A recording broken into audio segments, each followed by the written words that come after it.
cumprimento a todos os participantes aí do terceiro simpósio online de educação domiciliar. Meu nome é Gabriele, eu sou advogada, tenho especialização em Direito Civil e Processual Civil. Fui uma das fundadoras e sou pesquisadora de um instituto de pesquisa aqui do Piauí. Eu lancei recentemente um livro, também estou aí e pretendo continuar a escrever, né? O livro foi esse aqui, meu primeiro, Prosa e Poesia com as Figuras de Linguagem, tá? Na Floresta Prosopopeia. E através desse meu trabalho também eu tive esse contato prático com o direito autoral, questões jurídicas, né, contratuais, eu fiz por editora, e teve todo esse trabalho, essa pesquisa também. E sou uma, né, estudante aí dos direitos autorais também, cursanda, né, desse tema. E sou também uma entusiasta, tá, da educação domiciliar, do homeschooling, e eu tenho um filho de 1 ano e pretendo inseri-lo na educação domiciliar também. Tenho ficado encantada com o trabalho. Eu tenho uma amiga que ela tem a filha dela aqui, né, a Silvia. Meus parabéns, educação mesmo exemplar, brilhante. E aqui nós vamos falar, hoje nessa palestra, é sobre a pirataria, né? O tema dessa palestra é o que é pirataria, aspecto civil e criminal. Eu gosto sempre de dividir esse tema dessas duas formas. Eu montei essa palestra a partir das dúvidas do pessoal homeschooling as gerais, certo? Eu vou dividi-la de 3 modos, né? As dúvidas do pessoal e que a Lei 9.610, que a Lei dos Direitos Autorais responde, depois eu vou passar para o Código Penal e, por último, nós vamos ver algumas jurisprudências de como os tribunais estão decidindo essa questão, tá? E a primeira dúvida é o que é a pirataria, né? O pessoal tem muito essa dúvida. Eu gosto de usar a definição do Conselho Nacional de Combate à Pirataria e Delitos contra a Propriedade Intelectual.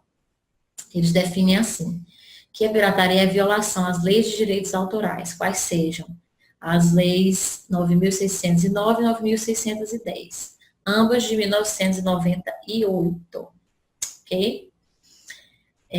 Tem a Organização também de Mundial de Propriedade Intelectual, que é uma entidade internacional com sede em Genebra, que ele integra as Nações Unidas. E ele define a pirataria como a reprodução de obras ou fonogramas publicados por qualquer meio para transmissão ou distribuição ao público e também retransmissão, sem autorização correspondente, tá? Então, se você distribui obras sem autorização, você comete pirataria. Se você vende obra alheia, curso online, você comete pirataria. Se você joga na internet uma obra em formato diferente, você também comete pirataria, tá? Lembrando que obras ilegais não estão protegidas, né? São as obscenas, as pornográficas, está lá no artigo 234 do Código Penal. Gente, toda essa legislação aqui que eu estou citando, ela está no material PDF, tá? Que eu disponibilizei para vocês. Então, a primeira dúvida é, qual é a diferença entre propriedade intelectual e direito autoral? Segundo a Organização Mundial de Propriedade Intelectual, a propriedade, ela refere-se a todas as criações da mente, como invenções, obras literárias, artísticas, desenhos, símbolos, nomes, marcas, imagens. E dentro dessa propriedade intelectual é que nós temos 2 ramificações. Temos o direito autoral e a propriedade industrial, certo? O direito autoral é o que nós vamos tratar aqui. É o conhecido na lei estrangeira como copyright, aquele Czinho, né, que você às vezes vê muito nos livros, em materiais de internet.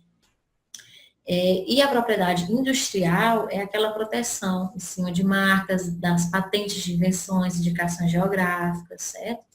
Então, o direito autoral, ele é uma proteção à criação e à utilização de obras intelectuais, seja na literatura, no campo das ciências, das artes, da música, programa de computador. As relações regidas por esse direito, elas nascem com a criação e a exteriorização da obra. Certo? É preciso que eu exteriorize essa minha criação. Porque você ficar no campo das ideias, você não está protegido. Não recebe proteção. Então, se você teve uma ideia, você compartilhou com alguém, e se alguém foi lá e publicou, ele vai estar protegido, não você. Outra dúvida, minha obra precisa estar registrada para ser protegida? No campo do direito do autor não precisa de registro, tá? O registro vai ser um ato apenas declaratório, que a gente chama. Então, ele não precisa de registro para que ele receba a incidência da proteção da lei. Está lá no artigo 18, tá? Apenas na propriedade industrial é que o registro vai ser preciso, ele vai ser constitutivo do direito. É preciso que registre lá a invenção, a marca, para que ele tenha proteção. Mas, de qualquer forma, o registro, ele é uma proteção contra terceiros também, tá? Então, a recomendação é que você faça o registro. Outra dúvida é o que a lei considera como obra intelectual. No artigo 7º da legislação de direitos autorais, nós temos, eles definem, né, o que são as obras intelectuais que são protegidas. Então, ele fala que os textos de obras, né, literárias, artísticas, científicas, conferências, sermões, obras dramáticas, coreografias, composições musicais, obras audiovisuais também são, obra fotográfica, ilustrações, projetos, obras plásticas, projetos arquitetônicos, paisagismo, as adaptações de obra, tradução, qualquer outra criação que seja, transformação de obra que seja considerada uma criação intelectual nova. Programas de computador, antologias, enciclopédias, dicionários, certo? Desde que eles constituam uma criação nova. Então, toda obra intelectual, para ela ser protegida, ela precisa ser original e criativa, certo? Então, tem que ter no mínimo isso, no mínimo esses traços de individualidade. E para ser considerado também autor, ele depende se a pessoa não tem a completa capacidade civil, certo? O autor de uma obra pode ser uma criança, um deficiente. E outro ponto, a legislação também diz o que não são objetos de proteção como direitos autorais, está lá no artigo 8º. Né? Então, ele lista aqui as ideias não estão protegidas, né? Procedimentos normativos, textos de lei, tratado, convenção, decreto, regulamento, decisão judicial não está protegido. As informações de uso comum, tais como calendário, agenda, cadastro, legenda, os nomes e títulos isolados, e o aproveitamento industrial comercial das ideias contidas nas obras. Outra dúvida também é o que são direitos morais e patrimoniais do autor. Essa definição, essa diferença, ela é importante nós entendermos, porque vai haver uma certa diferença de proteção também. Os direitos morais, eles têm virtude durante toda a vida. Eles são imprescritíveis, que a gente diz. Agora, os direitos patrimoniais são aqueles que caem no famoso domínio público. São os patrimoniais, tá? Então, vamos conhecer aqui primeiro quais são os morais. Está lá no artigo 24. São eles. O direito que o autor tem de reivindicar a qualquer tempo a autoria da obra, né? O de ter o seu nome indicado como sendo do autor da obra. O de conservar o trabalho dele inédito, de assegurar a integridade dele, de modificar a sua obra antes ou depois de utilizada, o de retirar de circulação a obra, de suspender a publicação, né, o chamado direito de arrependimento que ele tem. Então, a legislação, ele traz esses direitos morais.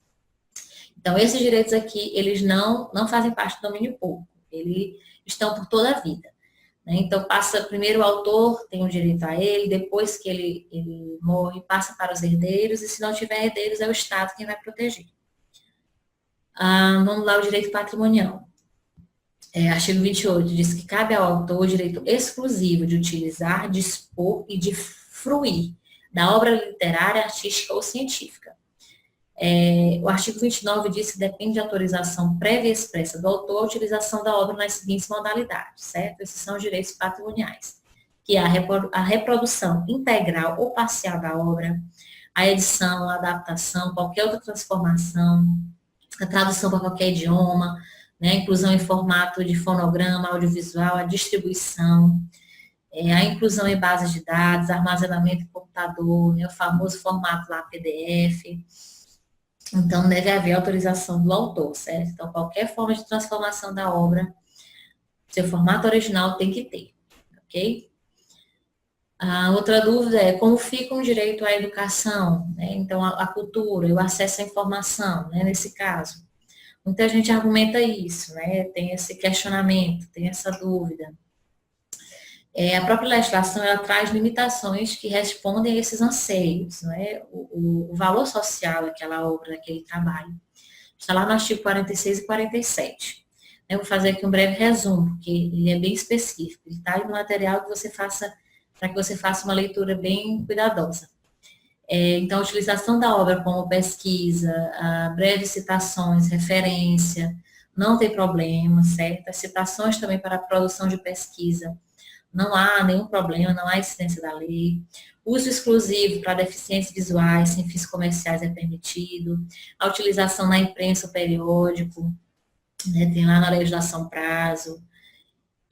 Tudo tem que ter a devida citação, certo? Devida nomeação do autor, o apanhado de lições também no estabelecimento de ensino, sempre que a obra, pessoal, é utilizada para fins educacionais, seja em sala de aula ou escola pública ou privada, não há incidência da lei. A necessidade de fazer a remissão ao autor e à obra. Produzir prova judiciária, administrativa, certo?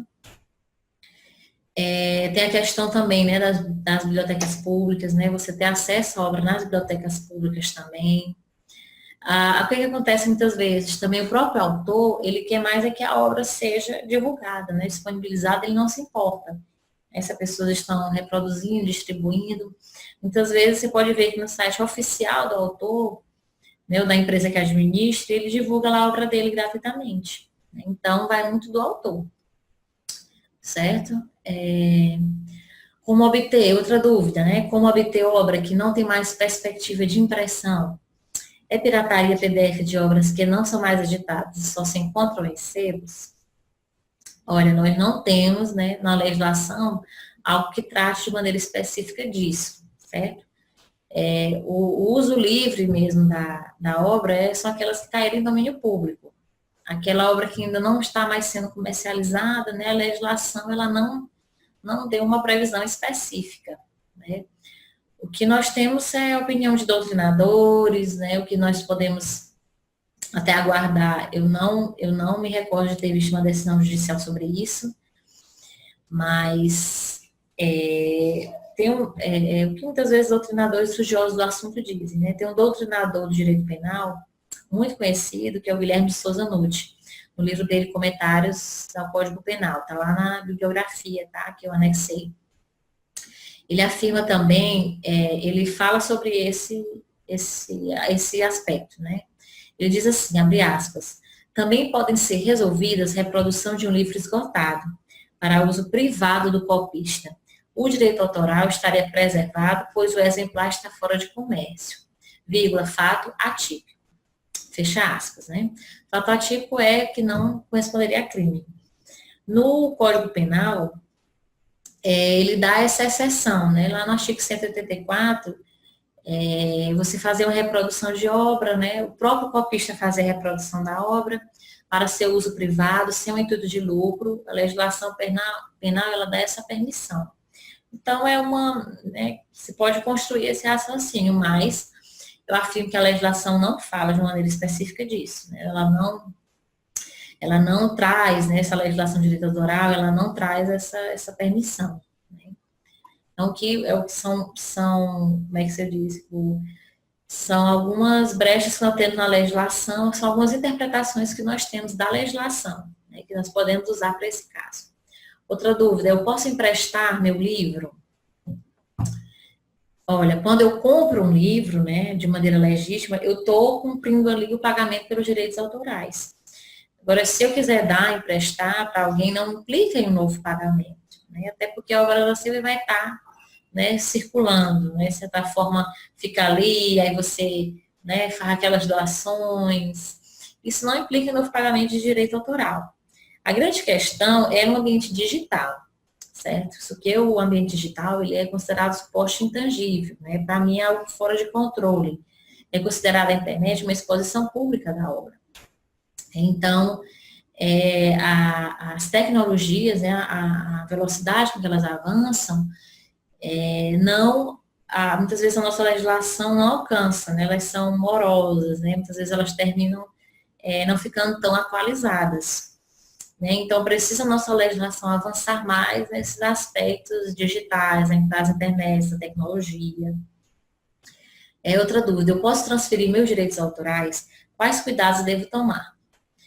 Olha, você pode sim, né? Você pode transmitir tanto para pessoa física ou pessoa jurídica, ou uma empresa, né? Você vai fazer por contrato.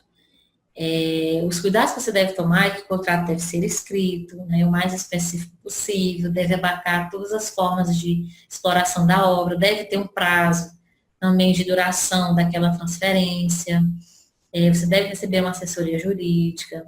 As duas formas mais usuais de transferência são o licenciamento e a cessão. O licenciamento a gente pode equiparar ao aluguel, o aluguel no qual você transmite ali de uma forma temporária, né, o uso ali da obra, e ao término daquele prazo, fica suspenso, né, a utilização da obra, né, pelo quem está usufruindo. Pode ser, o licenciamento pode ser remunerado ou gratuito. E nós temos também a cessão. A cessão, ela é equivalente a uma compra e venda, né, dos meus direitos autorais. Ela já é por um prazo maior, mais longo, né? Ela pode ser também de parte da obra ou de toda a obra. As limitações vão estar no contrato. Se o contrato não prevê um prazo, a legislação dá o prazo geral de 5 anos, certo? Outra dúvida, quando gravamos aulas de livros inteiros e compartilhamos, é crime? Olha, qualquer forma de disponibilização da obra, seja por qualquer meio, digital ou não, vai depender de autorização prévia expressa, certo? Do autor, ou de quem detém os direitos. Então, você está gravando aí, está distribuindo, você está, né, cometendo algo ilegal. Outra dúvida, a compra compartilhada, né, e ceder senha é crime? Olha, como eu falei mais acima, esse avanço das tecnologias, não é, elas não, a nossa legislação muitas vezes não tem acompanhado. Né? Então, de uma forma específica, a legislação não trata dessa questão da compra compartilhada, do rateio. Mas existe aquela interpretação também em cima do Código Penal com relação à distribuição, né? E outra coisa, o rateio, a compra compartilhada, ela traz um prejuízo, né? Traz um prejuízo ali para quem ministrou o curso, quem produziu aquele material. Geralmente, esses cursos online, né, quem disponibiliza esse material, eles fazem mediante também um contrato, né? Quem adquire assina um contrato por meio virtual. E sempre, geralmente, esses cursinhos têm essa previsão contratual proibindo, né? Esse compartilhamento, rateio, esse tipo de compra compartilhada, ceder senha também, né? Eles dizem que a senha é para uso privado, né, do aluno. Então, assim, há casos e casos, né? Tem gente que se matricula nesses cursos com o intuito mesmo de violar o direito autoral, com o intuito de fraudar, de sair distribuindo, de sair vendendo por um preço mais barato, de forma a prejudicar o curso. Esse certamente estará cometendo crime, né, previsto no Código Penal, lá no artigo 184. Né? Então, por mais que ele faça gratuitamente, mas alguém vai estar ganhando, né? Na internet, né, aquele site ali da internet, muitas vezes pela quantidade de acesso, de certa forma alguém sai ganhando, né? E se é um caso de, poxa, as pessoas não têm condições de comprar e querem se juntar, peçam autorização, né? Peçam autorização para os idealizadores do trabalho, né? Se é um pessoal que vocês não têm condição, então peçam autorização, né? Peçam autorização que não vai haver problema nenhum, tá? Outra dúvida, o que são os direitos conexos? Porque o Código Penal, ele define como crime a violação aos direitos do autor e conexos. Conexos são aqueles profissionais que eles não são autores diretos da obra, mas eles contribuíram de alguma forma com o seu trabalho, eles agregaram valor, né? Os intérpretes, executantes, né? Uma pessoa que faz uma música.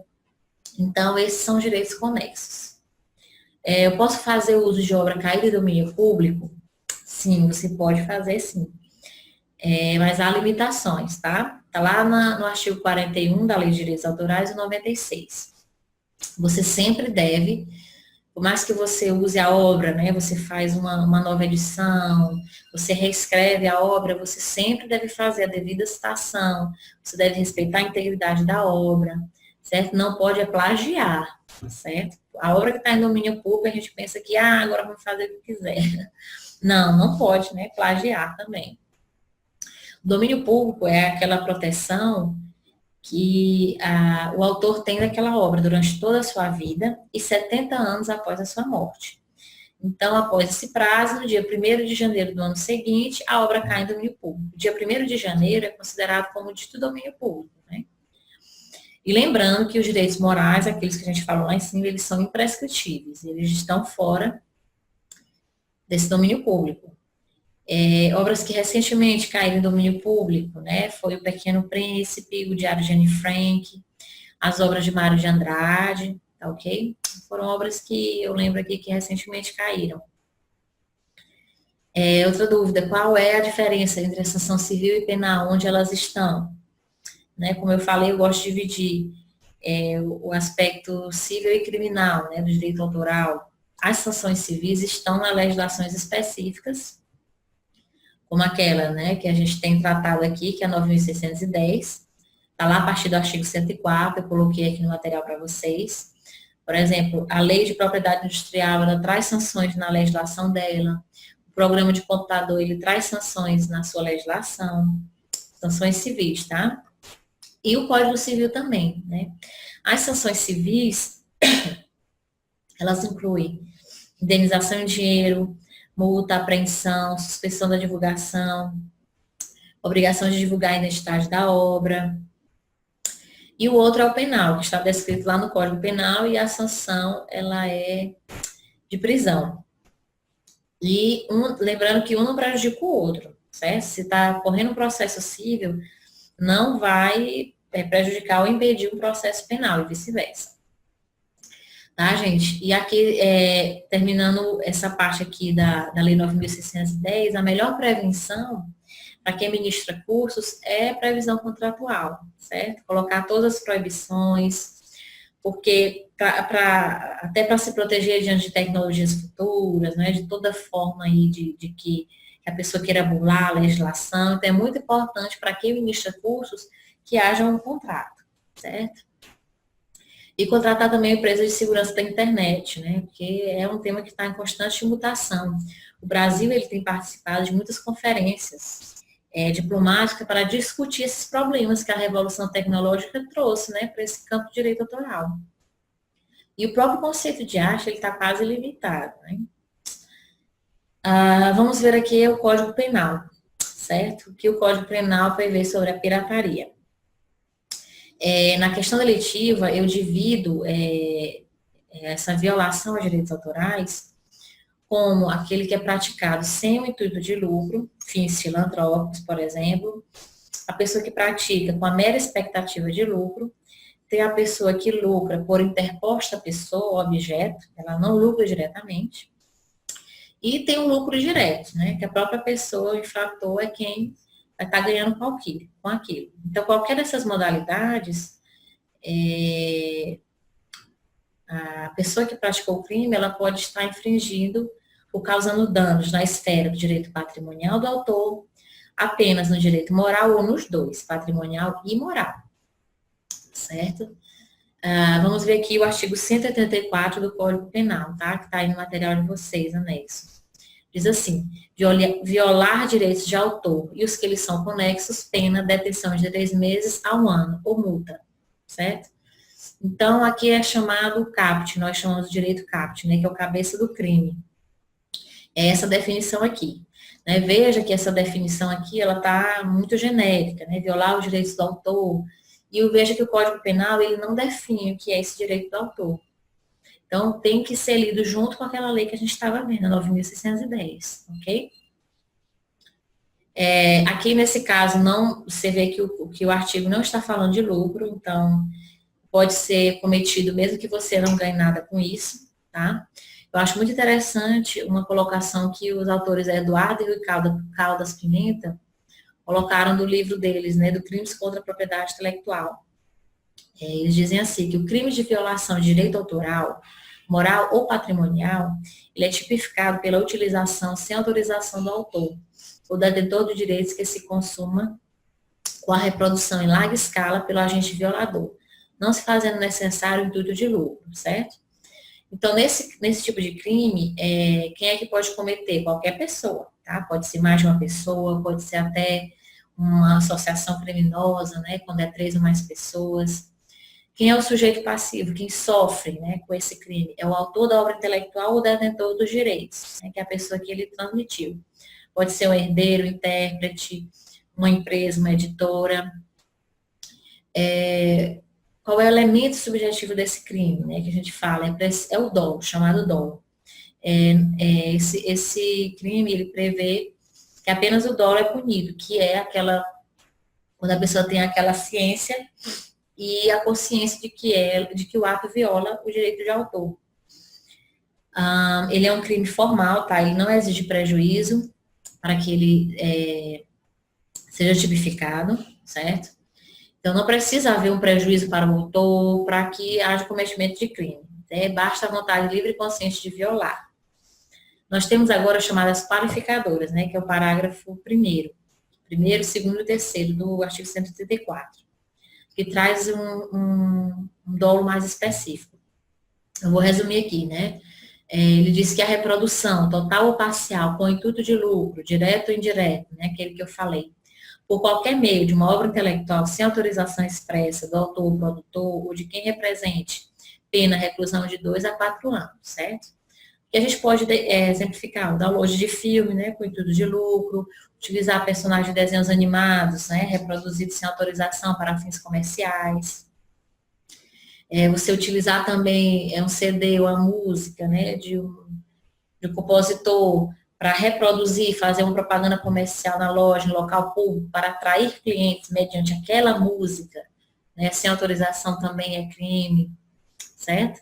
Agora, lembrando, gente, que havendo autorização, tá, do autor, do produtor, o fato vai deixar de ser crime, tá? Todas essas modalidades aqui do Código Penal. O parágrafo 2º, outra qualificadora, né? Quem com intuito de lucro distribui e vende, aqui é muito importante a gente colocar essas palavras.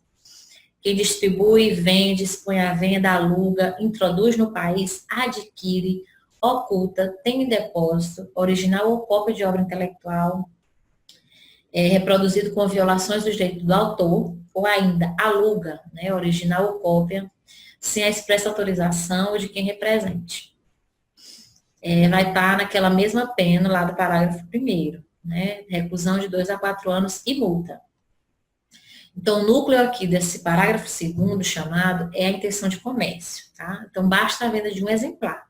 Não precisa que o infrator seja achado com, né, uma enorme quantidade para ser caracterizado. Basta uso, uma venda, uma distribuição, né, de material reproduzido com violação do direito de autor, tá? Outro cuidado que nós devemos ter é com relação à autorização. Que muitas vezes a pessoa recebe um tipo de autorização e termina alargando aquela autorização, né, utilizando mais do que foi permitido, né? Por exemplo, você recebeu autorização para citar, né, uma parte de um livro e você vai e usa o livro quase todo, você recebeu autorização para vender, você vai começar a alugar, né, ou então você recebeu autorização para utilizar aquela obra, você vai e não diz a fonte, quem é o autor, você violou da mesma forma, tá? O parágrafo 3º agora do artigo 184 é a chamada cyberpirataria, né, que consiste no oferecimento ao público, mediante cabo, fibra ótica, satélite ou qualquer outro sistema que permita ao usuário realizar a seleção da obra ou produção para recebê-la em um tempo e lugar previamente determinados, com intuito de lucro, né, sem autorização expressa. Pena reclusão de 2 a 4 anos e multa, tá? Lembrando que a exposição na internet ela equivale à exposição pública. Para mim, é uma das formas mais graves do crime, porque o crime vai se caracterizar como permanente, né? Porque a obra fica ali disponível de uma maneira permanente para o público ter acesso, tá? Aqui quem comete o crime é a pessoa jurídica, né? Concessionária do serviço de radiodifusão ou empresa de site na internet, ou uma pessoa física que por site ofereça ao público, tá? Nesse caso aqui, a competência pode recair para a Justiça Federal, porque envolve a União, né? Porque ela é que faz a concessão, né? Do serviços operados, né, na internet, concessão pública, né, ela é otorgada pelo Poder Executivo. Então, vai ter uma participação da União que vai transferir, atrair a competência para a Justiça Federal. E, por último, aqui no Código Penal, artigo 64, parágrafo 4º, né, que ele traz uma exceção para aqueles crimes, aqueles casos que requerem intuito de lucro, né.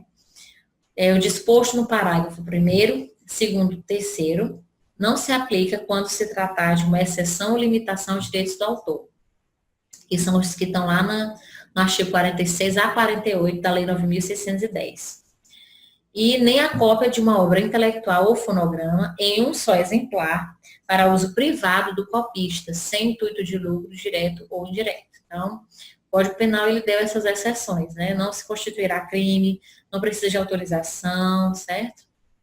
Observe que a legislação lá de direitos autorais, ela permitiu só o uso de pequeno trecho. Já o Código Penal falou da obra integral, né? Ela permitiu a cópia privada da obra toda. Então, observe que a lei civil, ela restringiu mais, tá? E também tem muita aquela argumentação de que, mas tem certas, né, coisas na pirataria que elas são insignificantes, bagatela, né? Ou então, a sociedade aceita. Em termos jurídicos, né, nós colocamos o nome como crime de bagatela, né, ou adequação social. Crime de bagatela, né, aquele famoso caso do ladrão de galinha. Quanto a isso, gente, a tendência dos tribunais superiores é não admitir, certo? Essa argumentação de ser um crime insignificante, de que a sociedade já é algo socialmente aceito, eles não têm admitido, certo? Eles estão punindo, haja visto os enormes prejuízos, certo? Outra dúvida, quem pode oferecer a denúncia? Precisa que o autor da obra denuncie? Não, não precisa. Vai precisar somente quando não houver lucro, né? Então, quando não houver o lucro naquele crime que foi cometido, se o autor se sentir violado, ele vai precisar realmente fazer a denúncia. Agora, se houver ao menos o intuito de lucro, a polícia e o Ministério Público podem agir de ofício, sozinhos, certo? Outras formas também de incidência de crimes, né, para a questão da pirataria, que pode também ser um caso que envolva a receptação, né, o crime de receptação lá no artigo 180, que é adquirir, receber, transportar em proveito próprio alheio, coisa que sabe ser produto de crime, né, ou influir para que terceiro adquira. Também pode haver incidência, gente, do crime de estelionato, né, se a pessoa se passa pelo representante daquela obra intelectual, aquele trabalho. Né, tem o crime também de associação criminosa, quando 3 ou mais pessoas se reúnem, né, para cometer o crime. Outra coisa que é importante esclarecer é que o desconhecimento da lei, gente, ele não vai isentar do crime, certo? Então, não existe essa argumentação de que, eu desconheci a lei. O que pode acontecer é haver um erro de fato. O que é o erro de fato? A pessoa, ela não sabia, não tinha como saber que aquele produto ali era pirateado, certo? Então, assim, vai haver uma atenuação da penalidade, certo? Que pode haver, né? Uma atenuação da penalidade, tá? E, para encerrar aqui rapidinho, vamos ver só algumas decisões jurisprudenciais, como os tribunais, né, têm decidido sobre esse tema. Tem um caso de 2013 que eu acho muito interessante trazer, que foi o Tribunal de Justiça do Distrito Federal, na qual condenou uma mulher a indenizar um curso online, porque ela vendeu a terceiros o material didático do curso, certo? Foi determinado que ela parasse de comercializar, ressarcisse os prejuízos que o curso teve, que chegou quase até a R$200 mil, certo? Nesse caso aqui, a mulher se matriculou de maneira regular no curso, depois ela passou a distribuir, né, o material do curso online. Ela alegou na defesa dela, né, que o material didático do curso era compartilhado em uma biblioteca virtual, né, por meio de várias pessoas, vários grupos que acessavam. Os juízes não consideraram esse argumento, até porque no contrato do curso que ela se matriculou online, previa essa proibição, né, que ela não poderia disponibilizar o material. Então, com a previsão contratual, ficou bem claro, né? Então, a juíza aqui do caso, ela não aceitou essa argumentação dela, porque tinha também a previsão contratual, né? Aqui tem um caso de 2005, né, da Tribunal de Minas Gerais, né, que não há que se falar em aplicação do princípio da bagatela, né, aquilo que eu falei, porque somente iria incentivar a prática de um delito tão comum e ao mesmo tempo tão combatido, né. Aqui foi o acordo dos desembargadores. Também aqui teve um caso também que o Tribunal de 2006 do Rio Grande do Sul não considerou a alegação de defesa, dizendo que a pessoa tinha adquirido CDs como se originais fossem, né? Que nesse caso o tribunal não aceitou essa argumentação. Tem um caso também aqui de 2011, né? Que o STJ, Superior Tribunal de Justiça, ele condenou, olha, isso aqui é importante, a administradora de shopping popular pelos atos ilícitos praticados naquele local. Né? Então, ele considerou a administradora como solidariamente responsável pelos crimes ali cometidos, né? Então, é importante pontuar, gente, que tem acontecido muito, é que essas ferramentas, né, o Google, essas redes sociais, Facebook, YouTube, os idealizadores, né, desses sites, dessas redes, eles têm sido também solidariamente responsabilizados quando eles têm conhecimento, né, de que está sendo cometido um crime ali no site deles e eles não suspendem. Eles não suspendem até que haja uma investigação final, né, até que haja uma finalização da investigação. Até administradores de grupo de WhatsApp têm sido responsabilizados, certo? Então, se você participa você é administrador de um grupo de WhatsApp e o pessoal ali está compartilhando material pirata, você pode ser responsabilizado, tá? São como os tribunais estão tendendo a decidir, tá? Então, a lista de leis, né, tá anexa. E, deixa eu ver, tem mais alguma dúvida? Não, era essa daqui por enquanto. Pronto. Então, as dúvidas, né, principais aqui que eu trouxe, né, gerais, né, de todo mundo, do pessoal homeschooling, foram essas, certo? Eu espero poder ter respondido de uma forma clara, exemplificando, que tenha ficado bem entendido, tá bom? Eu quero também sinalizar para vocês que eu vou estar em breve também fazendo um curso prático, né, de direito autoral, para quem quer produzir. Então, em breve eu vou estar aí lançando, né, esse curso e vai chegar aí para vocês, tá? A divulgação, a disponibilização. E eu quero agradecer, né, finalizar aqui agradecendo mais uma vez, para mim é um privilégio participar aqui do simpósio, conhecer essas famílias educadoras que têm se doado tanto para suas famílias, seus filhos, têm contribuído da melhor forma para a educação nesse país. E eu termino, né, dizendo que a gente sempre siga cumprindo nossos deveres, respeitando os direitos alheios, né, observando a nossa consciência em todos os aspectos da vida, né, com relação à pirataria. Lembrar que nós somos referência dos nossos filhos, né, e que eu amo as famílias homeschooling, né, desde já eu amo, como falei, tenho admirado muito. Estou aqui, não vejo a hora de iniciar com meu filho, né, já estou começando com ele, fazendo a leitura da Bíblia. Mas é isso, tá, pessoal? Espero ter contribuído aí da melhor forma e, quem sabe, até uma próxima oportunidade. Viu? Tchau, tchau.